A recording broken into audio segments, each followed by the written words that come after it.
বন্যার পানি দেখতে পাচ্ছেন ব্রিজের উপর দিয়ে দেখার জন্য অসংখ্য মানুষ। পানিটি কি বর্তমানে বাড়তি রয়েছে নাকি কমতি রয়েছে দেখার জন্য রয়েছেন ব্রিজের উপরে।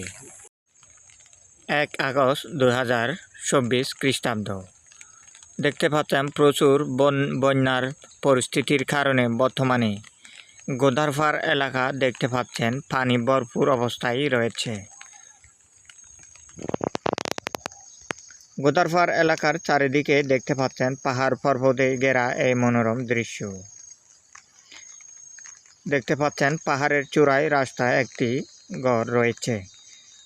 এই রাস্তায় পরম পূজনীয় ডক্টর এফ দীপঙ্কর মহোদয় ধূতাঙ্গবান্তে অন্তেবাসী ভিক্ষু সংঘ সহ পিণ্ডাচরণে আগমন করতেন।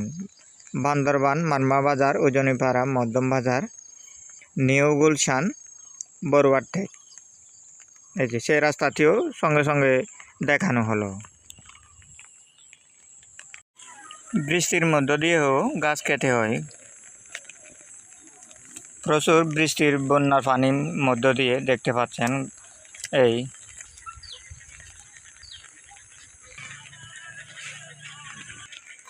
যেখানে পানি ভরপুর করে দেখা যাচ্ছে সেখানে প্রচুর ধানের চাষাবাদ জমি দেখতে পাচ্ছেন ডুবে রয়েছে। উপরে দেখতে পাচ্ছেন আম বাগান।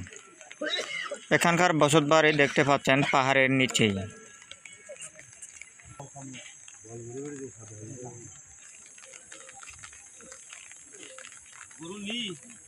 গোদারপাড় এলাকার বৌদ্ধবিহার দেখতে পাচ্ছেন পাহাড়ের নিচে, একদম দেখতে পাচ্ছেন ভিডিও ধারণ করে দেখানো হচ্ছে।